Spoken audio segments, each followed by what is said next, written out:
Hello guys, and welcome back to the Best Online Tutorials channel. In this one I'm showing you how to enable professional mode on Facebook to monetize content. So turning it on transforms your personal Facebook profile into a creator account, giving you access to public insights, professional tools, and Meta's official monetization features without having to build a separate business page from scratch. So you need to go to your profile. So if you're on desktop, for example, you tap on your profile picture here, then you navigate to your settings again, and depending on what kind of page you have, you will have the button called Turn on Professional Mode. So just scroll down to the bottom of the options menu and tap Turn on Professional Mode. Should be here somewhere. Then review the features overview screen and tap Turn on.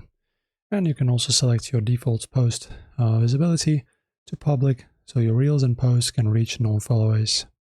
And then, once this professional mode is active, Meta provides a centralized hub to track your metrics and apply for monetization tools.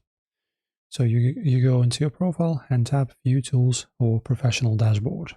Then you just find a section called Monetizations. Then you tap on Tools to try, and you'll see the specific monetization programs available for your profile. Then a setup button will appear next to it. Enjoy guys, and if this helped, subscribe.